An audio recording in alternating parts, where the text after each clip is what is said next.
Hello everyone, मैं पूजा महावर स्वागत करती हूँ आपके अपने चैनल पूजा महावर पर। तो बच्चों, आज का हमारा टॉपिक बहुत ही महत्वपूर्ण और आने वाली प्रतियोगी परीक्षा में बहुत ही सहायक है। बच्चों, आपको ये बात जानकर बहुत ही खुशी होगी कि ये topic TGT, PGT, UGC, HTET, net, CTET सभी कॉम्पिटिटिव एग्जाम में बहुत ही महत्वपूर्ण प्रश्न पूछे जाते हैं। ठीक है, तो आज को जो हमारा टॉपिक है वो कौन सा टॉपिक है इम्पोर्टेंट, वो हमारा टॉपिक है शिशुपाल वधम। आज हम जानेंगे कि शिशुपाल वधम किसकी रचना है। आज हम जानेंगे शिशुपाल वधम में कितने सर्ग हैं, कौन सा रस इसमें प्रधान है, कौन इसकी नायक है, कौन इसकी नायिका है और ये कहाँ से लिया गया है और ये किसने लिखा है। ये इसके कवि हैं माघ। ठीक, अच्छा, हम शिशुपाल वधम के उनकी कथा का भी पूरा वर्णन करेंगे और कथा के साथ साथ जो माघ है, माघ का जीवन परिचय के बारे में बताएंगे, उनकी काव्य कला की विशेषताओं के बारे में बताएंगे। विशेषताएं जैसे कि काव्य कला की उनका चरित्रांकन, रस योजना, विविध वर्णन, अलंकार योजना, भाषा शैली, इन सभी पॉइंट्सों पे हम चर्चा करेंगे। तो जिन्होंने भी मेरा चैनल सब्सक्राइब नहीं किया है, जल्दी से चैनल को सब्सक्राइब कर दें और बेल आइकन को प्रेस अवश्य कर देना, क्योंकि बेल आइकन को प्रेस करने से आपको न्यू वीडियोस के नोटिफिकेशन मिलते रहेंगे।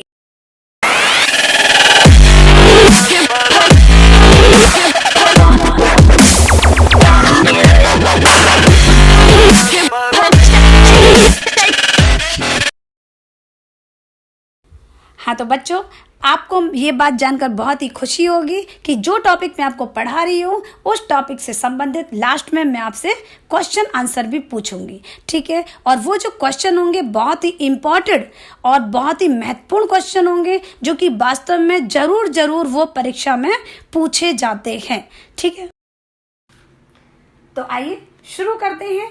माघ का जीवन परिचय शिलालेख से ज्ञात होता है। कौन सा शिलालेख? आबू के शिलालेख से ज्ञात होता है कि माघ एक धनी ब्राह्मण के पुत्र थे। इनके पिता राजस्थान के सिरोही जिले के भीनमाल नामक नगर में रहते थे। माघ के पितामह जो थे सुप्रदेव, उनका नाम था, जो राजा वर्मलात के राज्य अधिकारी थे। वर्मलात का समय 760 ईस्वी था। माघ का जो संबंध है प्रतिहार वंश के मिहिर भोज से था। कुछ विद्वानों की धारणा है कि माघ 7वीं शताब्दी के अंत में विद्यमान थे। डॉक्टर याकोबी का कथन है कि भारवी कवि ने अपनी प्रतिभा को चमकाने के लिए भाधन रवि, अर्थात क्या होता है, सूर्य का तेज, नाम रखा था। तो शिशुपाल जो ग्रंथ है, शिशुपाल के रचयिता ने अपना नाम क्या रखा?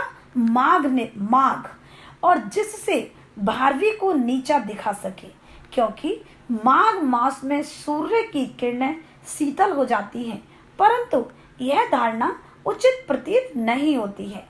कुछ विद्वान माघ व वर्मलात को गुजरात के रहने वाले मानते हैं। इतना अवश्य है कि माघ एक संपन्न ब्राह्मण थे।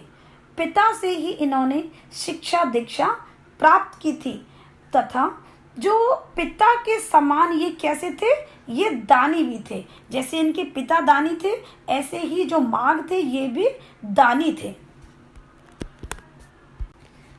अब हम जानेंगे माघ की रचनाएं। ठीक, कवि माघ की एक रचना प्राप्त होती है जिसका नाम क्या है? उसका नाम है शिशुपाल वधम, जिसके बारे में हम पढ़ रहे हैं। पहले हम कवि के बारे में पढ़ रहे हैं, माघ जी के बारे में। तो उनकी रचना का नाम क्या है? शिशुपाल वध। यह संस्कृत साहित्य के बृहत्त्रयी में एक महाकाव्य है। ठीक है, ये सभी को पता है, ये एक महाकाव्य है। शिशुपाल वधम की रचना कवि ने भारवी को नीचा दिखाने के लिए की थी, क्योंकि उस समय महाकाव्य के क्षेत्र में भारवी का ही नाम विख्यात था। ऐसा प्रतीत होता है कि भारवी के क्रातार जूनियम को सामने रखकर माघ ने शिशुपाल वधम की रचना की थी, ऐसा प्रतीत होता है। ठीक, दोनों काव्यों की समानता करने से ज्ञात होता है कि माघ भारवी के पर्याप्त ऋणी हैं। माघ का कलावाद अंतरंग और बाह्यरंग ठीक समग्र रूप से भारवी का अनुकरण करता है। फिर भी उनकी प्रेरणा से वह समुज्जल हो गया है। इसी कारण माघ के विषय में कहा गया है, क्या कहा गया है? तावद भा भारवै भीति याव न यावन माघस्य नोदय। ठीक, तो इस तरह से कहा जाता है, ये पंक्ति है। हाँ तो बच्चों, अब आइए जानते हैं माघ के शिशुपाल वध की जो काव्य कला है, काव्य कला की कौन कौन सी विशेषताएं हैं। इनकी विशेषता सबसे पहले है चरित्रांकन।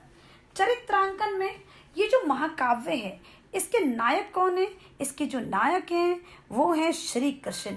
वो कौन है? श्री कृष्ण कौन है ये सभी जानते हैं, वो हैं महामानव। ये महान योद्धा भी हैं और कौन है? ये सृष्टिकर्ता भी हैं, ये लोक रक्षक भी हैं। इस महाकाव्य में नायक के साथ साथ प्रतिनायक शिशुपाल की महत्ता का भी वर्णन है। और जो तीसरे पात्र युधिष्ठिर हैं, जिनके महत्व पूर्व चरित्र का प्रतिपादन इस काव्य में प्रस्तुत है। श्री कृष्ण का सर्वाधिक चित्रण है। वे इतिहास के कौन है? प्रसिद्ध वीर हैं, यदुकुल तिलक हैं तथा धीरोदत्त नायक हैं, जो विनय संपन्न, त्यागी, गुणी, कुलीन, महासत्व तथा दृढ़ प्रतिज्ञा करने वाले हैं और प्रतिज्ञा को पूरी करने वाले हैं। उनका अवतार किस लिए हुआ है ये सब जानते हैं। उनका अवतार सज्जनों की रक्षा के लिए, ठीक, जो अच्छे लोग हैं, और दुष्टों के विनाश के लिए। ठीक, तो ये है इनका चरित्रांकन। अब दूसरी काव्य कला की जो विशेषता है वो है रस योजना। शिशुपाल वधम में विविध रसों की योजना है। भिन्न भिन्न प्रकार के रसों का प्रयोग किया गया है। प्रमुख रूप से जो है रस वो है वीर रस। वीर रस की जो योजना है 18 सर्ग से लेकर 20 सर्गों में दर्शनीय है। अर्थात ये एक क्वेश्चन भी आ सकता है कि इसमें कौन कौन से रसों का प्रयोग किया गया है और प्रमुख रूप से कौन सा रस है। तो इसमें प्रमुख रूप से है वीर रस। और कहाँ से कहाँ तक? 18वें सर्ग से लेके 20वें सर्ग तक इस वीर रस को देखा जा सकता है। कवि ने वीरों का वर्णन पर्याप्त विस्तार से लिया है तथा युद्ध का सजीव वर्णन महाकाव्य में प्राप्त है। इसके अतिरिक्त श्रृंगार रस के अनेक जो प्रकार हैं वो भी प्राप्त है। 7वें सर्ग से लेकर 16 सर्ग में क्या है? श्रृंगार रस का चित्रण किया गया है। और इसमें ऐसा नहीं है कि एक केवल श्रृंगार रस का ही वर्णन किया गया है, इसमें हास्य रस का भी प्रयोग किया गया है, लेकिन कहीं कहीं यहाँ वहाँ। ठीक, अब तीसरे उनकी काव्य कला की विशेषता है विविध वर्णन। किस प्रकार के वर्णन? जैसे कि महाकवि माघ ने विविध वर्णों के द्वारा कथानक को समृद्ध बनाया है। कभी कभी तो वर्णन इतने व्यापक और गहन है कि कथा भाग टूट जाता है। ऐसा प्रतीत होता है कि कवि को कथा भाग की चिंता ही नहीं थी। वे वर्णनों से जो भी वर्णन करते थे, इन वर्णनों से पाठकों का मन आकर्षित करना चाहते थे। ठीक है, वर्णन भी कहीं कहीं आप्रासंगिक प्रतीत होते हैं। सेना का वर्णन करते करते श्रृंगार का वर्णन करने लगते हैं और श्रृंगार रस का उन्होंने अनेक स्थानों पर चित्रण किया है, जो कैसा बन पड़ा है? कहीं कहीं अश्लील बन गया है। रैवतक एक पर्वत का नाम है, रैवतक पर्वत का अतिशयोक्ति पूर्ण चित्रण है, जिसके समक्ष सुमेरु पर्वत भी छोटा पड़ जाता है। जो चित्रण है, प्रकृति का चित्रण उन्होंने पग पग पर किया है, जैसे समुद्र, नदी, वृक्ष, पर्वत, सूर्योदय, मेघोदय, जल क्रीड़ा, विविध ऋतुओं का वर्णन अत्यंत कैसा है? अद्भुत है। उनका प्राकृतिक वर्णन प्राय चित्रात्मक है, जो पाठकों के हृदय पर अंकित हुए बिना नहीं रहता। मतलब सभी का जो भी उसे देखता है या पढ़ता है तो कैसा हो जाता है, वो आकर्षित हो जाता है। ठीक, उदाहरण के लिए वसंत ऋतु का वर्णन इस प्रकार है।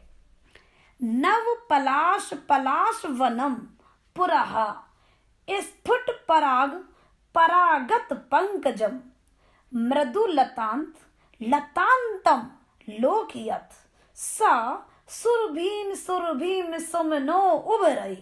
ठीक, तो इसमें भाव और कला पक्ष का मणि कांचन योग है।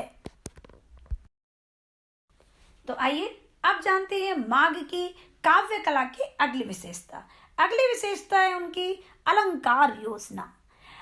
माघ जो है विविध शास्त्रों के ज्ञाता हैं, अलंकार शास्त्र के मर्मज्ञ थे और अपनी कविता कामनी को कवि ने उन्होंने अनेक अलंकारों से अलंकृत किया है। ठीक, तो एक दो लाइनें हैं। उपमा कालिदासस्य भारवे अर्थम गौरवम दंडी न पद लालित्यम माघे संति त्रियोगुणा। इन लाइनों से स्पष्ट है कि कालिदास यदि उपमा के विषय में लोकप्रिय हैं तो भारवी अर्थ गौरव के लिए विख्यात है। ठीक, उपमा कालिदास से भारवे अर्थम गौरवम तथा दंडी न पद लालित्यम माघे संति त्रियोगुणा। तथा जो हर्ष जी हैं हमारे पद लालित्य के लिए मान्य हैं तो माघ में तीनों गुण बुद्ध विद्यमान है। ठीक है, उनके विषय में इसीलिए ये दो लाइनें लिखी गई हैं। ठीक, अब है हमारा जो माघ जी हैं, माघ के काव्य में वर्णनों की बहुलता के कारण अलंकारों की भी अधिकता है। इन्होंने बहुत से अलंकारों का प्रयोग किया है, चाहे शब्द अलंकार हो और चाहे अर्थालंकार। दोनों ही दृष्टियों से उनकी अलंकार योजना कैसी है, अनुपम है और अद्भुत है। उदाहरण के लिए अनुप्रास अलंकार का सौंदर्य कितना मधुर व आकर्षक है। एक उदाहरण छोटा सा, मधुरया मधुबोधित माघवी मधु समृद्धि समेधित मेघया। ठीक, तो ये एक छोटा सा उदाहरण था। अनुप्रास अलंकार का सौंदर्य कितना मधुर और आकर्षक है। ठीक, तो क्रातार जूर्नियम में उपमा अलंकार, उत्प्रेक्षा अलंकार, रूपक अलंकार, विरोधाभास, अतिशयोक्ति आदि विविध अलंकारों का सुंदर समावेश ही नहीं है। जो हमने क्रातार जूर्नियम की बात कर रहे हैं अभी हम थोड़ी सी, कि जो क्रातार जूर्नियम में कौन कौन से उपमा अलंकार, उत्प्रेक्षा अलंकार, रूपक अलंकार, विरोधाभास अलंकार, अतिशयोक्ति अलंकार आदि जो विविध अलंकार का सुंदर समावेश नहीं किया गया है, बल्कि समस्त 19वां सर्ग चित्र अलंकारों का सुंदर उदाहरण है। इस सर्ग में कहीं एकाक्षर श्लोक है तो कहीं एकाक्षर पाद है, कहीं दो वर्णों के पूर्ण श्लोक हैं तो कहीं चक्रबंध हैं। पाश्चात्य विद्वानों ने तो चित्रबंध योजना को देखकर इसकी कटु आलोचना भी की थी। विद्वान राजशेखर ने तो इस चमत्कारिता और पांडित्य प्रदर्शन को देखकर कहा, क्या कहा था, माघनेव माघेन कंपहा कस्य न जायते। ठीक है, ये जो लाइन है ये पांडित्य प्रदर्शन को देखकर किसने कही है, ये राजशेखर एक विद्वान है, उन्होंने ये कहा है। तो आइए बच्चों, अब हम जानते हैं माघ की काव्य कला की जो अगली विशेषता है और लास्ट विशेषता है इनके भाषा शैली। माघ विविध शास्त्रों के पंडित थे। वेद, सांख्य, योग, काव्य शास्त्र, चित्रकला, नाट्य शास्त्र, अश्वविद्या आदि के ज्ञाता थे। ठीक, यही कारण है कि इनके काव्य में विविध प्रकार के शब्दों का प्रयोग मिलता है। इनका शब्दों का भंडार बहुत बड़ा है। ठीक है, इनके पास शब्दों का भंडार मतलब शब्दकोश बहुत बड़ा है। नए नए शब्दों का प्रयोग, व्याकरण के विलक्षण पदों की योजना इनकी विशेषता है। इनकी विलक्षणता से प्रभावित होकर एक आलोचक ने कहा है, क्या नव सर्ग गते माघे नव शब्दों न विधते। ठीक, तो माघ ने छंदों के प्रयोग में भी अपना पांडित्य प्रदर्शन किया है। अलंकारों का ही नहीं बल्कि माघ ने छंदों का प्रयोग में भी अपना पांडित्य का प्रदर्शन किया है। माघ ने लगभग 22 छंदों का प्रयोग अपने महाकाव्य में किया है। देखिए, ये इनकी बहुत बड़ी विशेषता है। और चतुर्थ संग में छंदों की विविधता है। इसमें कितने श्लोक हैं? 68 श्लोक हैं, जिनमें 31 छंद प्रयुक्त हैं। उनकी भाषा में ओज है, माधुर्य है, लालित्य है, प्रसाद गुण है और परंतु कहीं कहीं कठिनता भी है। ठीक, उनकी शैली में कहीं कहीं गंभीरता भी है तो कहीं उदात्तता भी है। उदाहरण के लिए उनकी सूक्तियां अत्यंत मनोरम हैं। जैसे देखिए, नंबर सबसे पहली वाली सूक्ति है, प्रतिमूलता मुपगते विधौ विफलत्वमेति बहु साधनता। ठीक, दूसरी है, उपकार परः स्वभावतः सततम सर्वजस्य सज्जनः। इस प्रकार उनकी शैली में क्या है? विविधता, अलग अलग। ठीक, अतः कहा जा सकता है कि माघ एक प्रकांड विद्वान थे। ठीक है, जभी तो ये लाइनें लिखी गई हैं। 2 लाइनें हमने आपको पहले बताई थी। उपमा, कालिदास जी उपमा के लिए प्रसिद्ध हैं, तो जो भारवी जी हैं अर्थ गौरव के लिए और हर्ष जी पद लालित्य के लिए। तो माघ में ये तीनों ही गुण विद्यमान हैं। ठीक, इसीलिए कहा जाता है कि वो जो माघ जी हैं, हम कह सकते हैं इन सारी चीज़ों को पढ़ने के बाद में, सीखने के बाद में, तो हम कह सकते हैं कि वो एक प्रकांड विद्वान थे। उनका जो शिशुपाल वद्दम मूलतः भारवी को नीचा दिखाने के लिए था। ठीक, ये पहले भी हम आपको बता चुके हैं। अतः उन्होंने इसको समृद्ध बनाने का प्रयत्न किया था। इसमें भाषा और भावों की दृष्टि से जहाँ अनेक विशेषताएं पाई जाती हैं, वहाँ कला पक्ष की द्रुहता और पांडित्य प्रदर्शन से कुछ न्यूनताएं भी हैं। फिर भी महाकाव्य परंपरा में अलंकृत महाकाव्यों में माघ का शिशुपाल वद्दम अपूर्व रचना की जा सकती है। ठीक, तो ये हो गया हमारे माघ के विषय में। अब हम जानेंगे अपने शिशुपाल वद्दम की, जो इसमें कितने सर्ग हैं, कौन इनके नायक हैं, कौन इनकी नायिका हैं और क्या इसकी लघु कथा है। तो बच्चों, अब हमने माघ के जीवन परिचय, उनकी काव्य कला की विशेषताएं, इन सभी की जानकारी ले ली है। अब हम करते हैं शिशुपाल वद्दम। शिशुपाल वद्दम किसने लिखा है? ये माघ ने लिखा है। शिशुपाल वद्दम में कितने सर्ग हैं? 20। इसमें कौन से रस की पदार्थ है? वीर रस। और इसके नायक कौन है? श्री कृष्ण। और ये कहाँ से लिया गया है? ये महाभारत के सभा पर्व से लिया गया है। और अन्य नायक कौन है? युधिष्ठिर, भीम, अर्जुन, नकुल, सहदेव। ठीक है, और कौन है? द्रौपदी, भीष्म, दुर्योधन और शिशुपाल इत्यादि।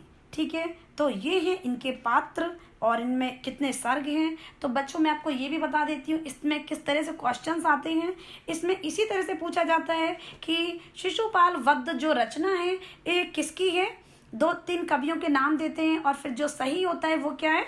माघ। ठीक, तो माघ पे हमें टिक कर देना है। फिर है जैसे कि इसमें कितने सर्ग हैं, तो उसमें आएगा जैसे 17, 18, 19, 20। तो हमें किस पे टिक करना है? 20 पे। इसकी नायक कौन है, नायिका कौन है, सबको पता चल गया है आपको इसके बारे में। तो आइए अब हम जानते हैं शिशुपाल वद्दम की लघु कथा। तो आइए अब जानते हैं हम शिशुपाल वद्द के बारे में। शिशुपाल वद्दम महाकवि घंटा माघ 675 ईस्वी लगभग की एकमात्र कृति है जिसकी गणना बृहत्त्रयी के अंतर्गत की जाती है। 20 सर्गों से 1650 छंदों से समन्वित इस ग्रंथ की उपजीव्यता का श्रेय किसको प्राप्त है? महाभारत। ठीक है, महाभारत को प्राप्त है, जैसे कि शिशुपाल की उपजीव्यता का ग्रंथ श्रेय किसको माना जाता है, किसको प्राप्त है, महाभारत को प्राप्त है। क्रातार्जुनीयम व शिशुपाल वधम के तुलनात्मक अध्ययन से स्पष्ट है कि महाकवि माघ काफी हद तक भारवी के अनुगामी जान पड़ते हैं। छंद योजना में तो इस शायद एक भी ऐसा प्रचलित छंद नहीं होगा जिसका माघ ने प्रयोग नहीं किया हो। भारवी के 16 छंदों में के मुकाबले में इन्होंने कुल 22 छंदों का प्रयोग किया है। ठीक, तो जो क्रातार्जुनीयम, जैसे क्रातार्जुनीयम श्री शब्द से शुरू होता है ना बच्चों, उसी तरह से ये भी श्री शब्द से ही शुरू होता है। लेकिन क्रातार्जुनीयम का जो अंत है वो कहाँ से होता है, वो लक्ष्मी से अंत होता है, और इसका अंत भी श्री से है और श्री शब्द से, और शुरुआत भी, आरंभ भी इसका श्री से ही है। क्रातार्जुनीयम के समान ही, ठीक है, प्रारंभ भी श्री से ही होता है। और द्वारिकापुरी में जो भगवान श्री कृष्ण के राजा प्रसाद में देव ऋषि नारद का आगमन होता है। ये एक छोटी सी कथा शुरू होती है अपनी। ठीक, आगमन होता है जो इंद्र के कथानुसार पापाचारी चेदी नरेश शिशुपाल वध की प्रेरणा देते हैं। बलराम जी तत्काल ही शिशुपाल पर चढ़ाई करने की बात कहते हैं, परंतु उद्धव जी उनकी बात का विरोध करते हुए किसी दूसरे बहाने से उसका विरोध करने की बात कहते हैं। उद्धव जी की बात मान ली जाती है। महाराज युधिष्ठिर राजसूय यज्ञ का आयोजन करते हैं। वहां कौन आता है, वहां शिशुपाल भी आ जाता है। यज्ञ में श्री कृष्ण की अग्रिम पूजा करके सम्मानित किया जाता है, और शिशुपाल जो होते हैं इसका विरोध करते हुए श्री कृष्ण को गालियां देने लगते हैं। श्री कृष्ण जी ने क्या किया था, उन्होंने प्रतिज्ञा कर रखी थी, हैं? श्री कृष्ण जी अपनी पूर्व प्रतिज्ञा के अनुसार उनकी 100 गालियों को सहन करते हैं, कि मतलब जब तक 100 नहीं हो जाए, मतलब 100 गालियां जब तक नहीं हो जाती, जब तक उन्होंने सहन करते रहे, क्योंकि उन्होंने प्रतिज्ञा की थी। ठीक, तो 100 गालियों तक उन्होंने सहन किया, लेकिन जैसे ही उन्होंने 100वीं गाली दी, तदनंतर उसके बाद में सुदर्शन चक्र से शिशुपाल का सिर उसके धड़ से अलग कर देते हैं, और शिशुपाल के शरीर से एक तेज पुंज निकलकर भगवान श्री कृष्ण में समाहित हो जाता है। ठीक, तो यहाँ पर क्या है, यहाँ पर अंगी रस वीर है, ठीक है, तथा श्रृंगार रस, हास्य आदि अंग रस हैं। शैली कैसी है, माधुर्य, ओज तथा प्रसाद गुण समन्वित है। अलंकार योजना में उपमा, उत्प्रेक्षालंकार, अतिशयोक्ति अलंकार तथा अर्थांतरन्यास अलंकार कैसे हैं, प्रमुख हैं। अनुप्रास की योजना में माघ भारवी के ही जुड़वा भाई जान पड़ते हैं। चित्र काव्य निरूपण की इनकी शैली ठीक भारवी के ही समान है। इन्होंने एक पद ऐसा लिखा है जिसमें मात्र एक ही दकार का प्रयोग किया गया है। जैसे कि एक श्लोक उन्होंने लिखा था हमारे भारवी जी ने क्रातार्जुनीयम में, जिसमें केवल ना वर्ण का ही प्रयोग किया था, केवल नकार का ही प्रयोग किया था, एक ही व्यंजन वर्ण का प्रयोग किया था। इसी तरह से इन्होंने भी एक ऐसा पद लिखा है भारवी के समान ही। चित्र काव्य में निरूपण की इनकी शैली ठीक भारवी के समान है, ये हम आपको बता ही चुके हैं। इन्होंने भी, ठीक है, इन्होंने एक पद ऐसा लिखा है जिसमें मात्र एक ही दकार का प्रयोग किया गया है। वो क्या है, वो इस प्रकार है। दाद दो, दुद, दूध दी, दा दो, दूध दी ददो, दुद दादम ददे, दूध दे, ददा, आ दद, दद दो, आ ददहा। ठीक, तो इस प्रकार इन्होंने इसी एक ही व्यंजन वर्ण का प्रयोग किया है। ये हास्यप्रद लग रहा होगा आपको, लेकिन ये हास्यप्रद नहीं है, ये एक विशेषता है। ठीक है, तो एक ही व्यंजन वर्ण में अपनी सारी बात को लिख देना। ठीक, तो ये शिशुपाल वध में क्वेश्चन भी आ सकता है। जो दा का जो दकार का प्रयोग किया है वो किसने किया है? माघ ने किया है। कौन से उसमें किया है? महाकाव्य में, शिशुपाल वध में। ये याद रखने वाली चीज है, ये एग्जाम में पूछ ली जाती है। और अगर एक ही व्यंजन का प्रयोग, तो व्यंजन वर्ण का प्रयोग भारवी जी ने भी किया था क्रातार्जुनियम में, लेकिन उसमें ना व्यंजन वर्ण का प्रयोग किया था। और जो माघ जी हैं उन्होंने दा व्यंजन वर्ण का प्रयोग किया है। इन्होंने शिशुपाल वध में किया है और भारवी जी ने क्रातार्जुनियम में किया है। वर्ण दोनों के अलग हैं। ठीक है, तो पांडित्य प्रदर्शन का जो क्षेत्र होता है, महाकवि माघ का अपना विशिष्ट स्थान है, बहुत ही महत्वपूर्ण स्थान है। लगता है कि नए व जटिल शब्दों के प्रयोग की पचीकारी का उन्हें एक व्यसन था। ठीक, एक कहावत भी है, मैंने आपको पहले भी बता दिया है, ये कहा जाता है माघ के विषय में कहावत, क्या? नव सर्ग गते माघे न माघे शब्दो न विदते। ठीक, सॉरी, फिर से थोड़ा सा गलत हो गया ये। नव सर्ग गते माघे नव शब्दो न विदते। वस्तुतः वास्तव में जो प्रस्तुत महाकाव्य में कालिदास के समान काव्य सौंदर्य और भारवी के समान अर्थ की गंभीरता और दंडी के समान पद लालित्य तथा भट्टी के समान व्याकरण परख, इन चारों का यदि एकत्र समन्वित रूप है तो वो सिर्फ एक ही है। वो क्या?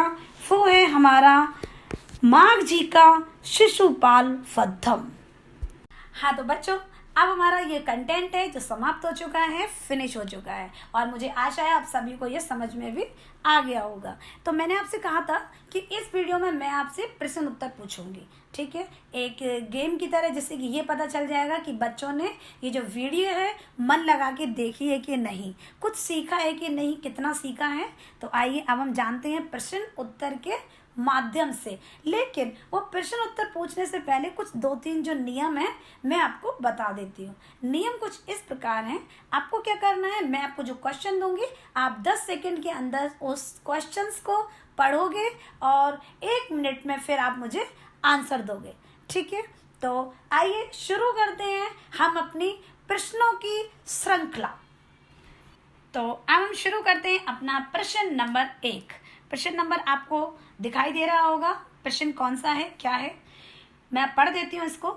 शिशुपाल वधम महाकाव्ये कति ही सर्गा संति।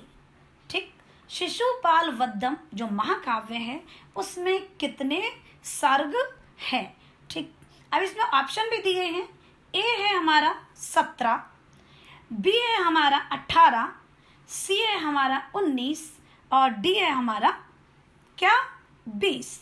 अब जो मतलब जिनको बहुत ज़्यादा जैसे कम हिंदी आती है या फिर जिनको संस्कृत ही आती है, तो 17 मतलब सप्तदश। ए जो ऑप्शन है सप्तदश, बी ऑप्शन में हमारा अष्टादश, सी ऑप्शन में है हमारा नवदश और डी ऑप्शन है हमारा विंशति। ठीक है, कितने सर्ग हैं? तो आप जल्दी से 10 सेकंड में आप क्वेश्चंस को पढ़ेंगे और 1 मिनट में आंसर देंगे। 10 मिनट का हम वेट करते हैं।